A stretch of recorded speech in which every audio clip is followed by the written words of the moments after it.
आपका अपना channel India A1 news, जो रखे आपको A1।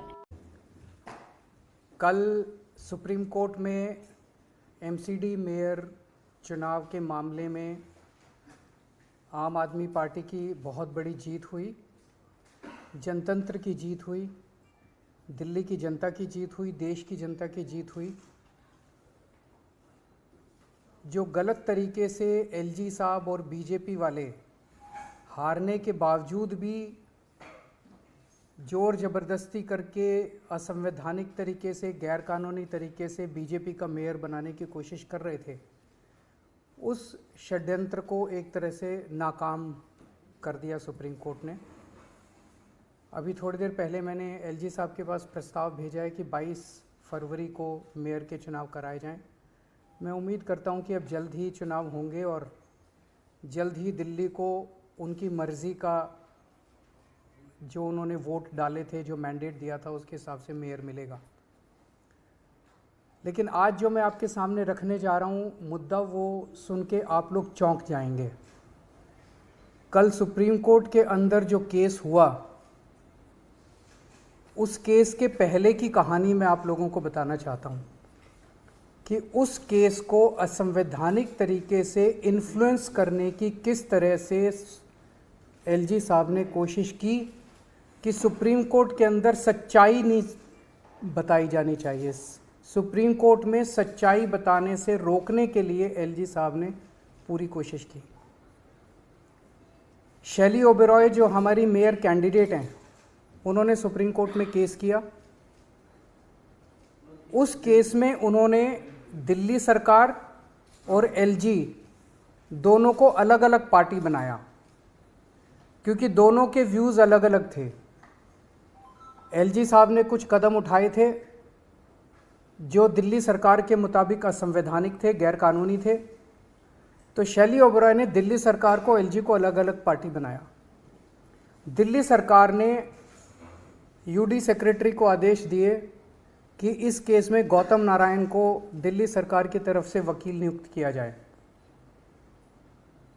दिल्ली सरकार की अपनी मर्जी है कि वो किसी को भी वकील बना सकती है। एलजी साहब ने 9 फरवरी की रात को, मुझे याद है कि अगले दिन केस था, 9 फरवरी की रात को यूडी सेक्रेटरी को ये आदेश जारी किया। इसकी कॉपी हम लोगों ने आपको भेज दी है।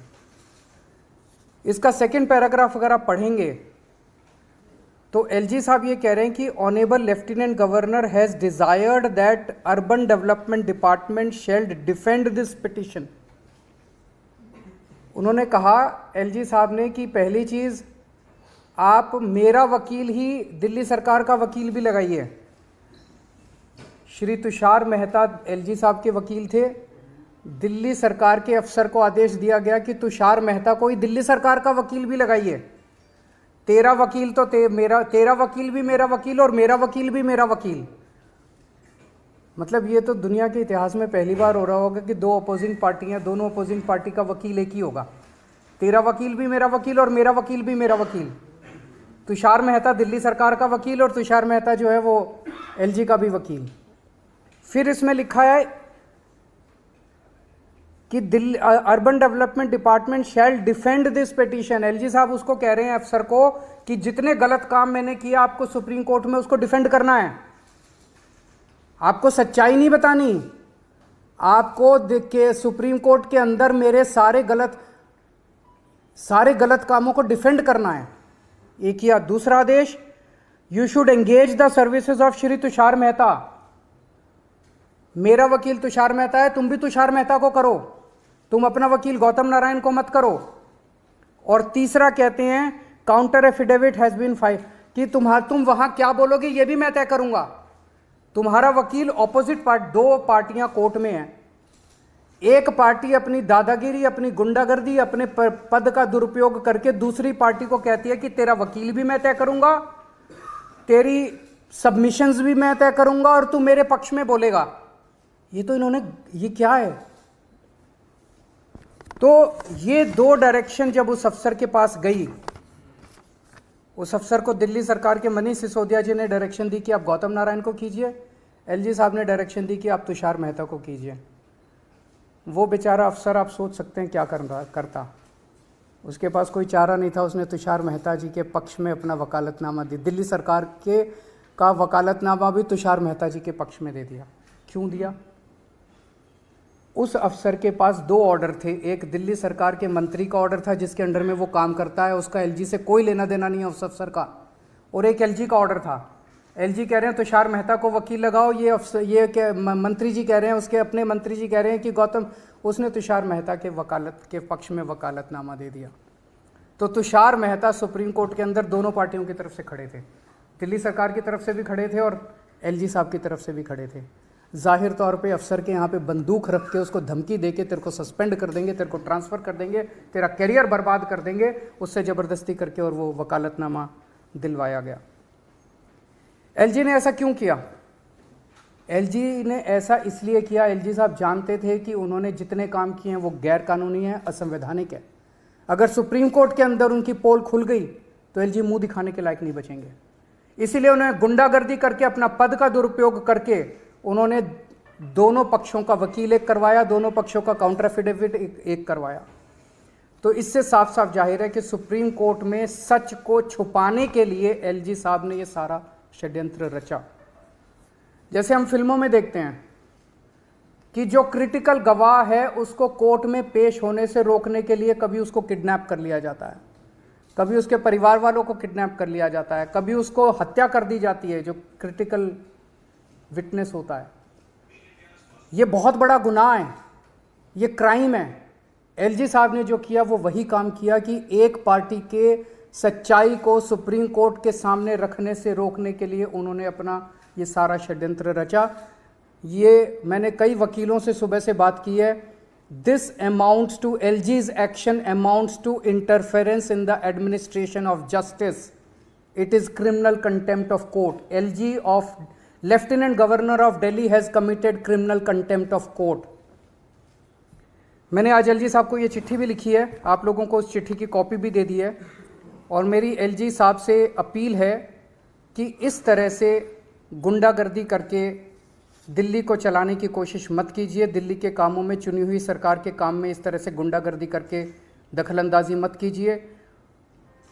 वो एक बहुत बड़े संवैधानिक पद पे बैठे हैं, उनकी जिम्मेदारी है न्याय होना चाहिए। सुप्रीम कोर्ट के अंदर केस चल रहा है तो उनकी जिम्मेदारी है एक फादर फिगर की तरह कि सारी पार्टियों का पक्ष सच्चाई के साथ रखा जाए, फिर जो भी कोर्ट निर्णय ले। लेकिन उन्होंने उसको करने से रोका। ये तो अच्छा हुआ, जो मुद्दे थे दिल्ली सरकार से सुप्रीम कोर्ट को कुछ पूछने की जरूरत नहीं पड़ी। सुप्रीम कोर्ट को 5 मिनट के अंदर मुद्दा समझ में आ गया।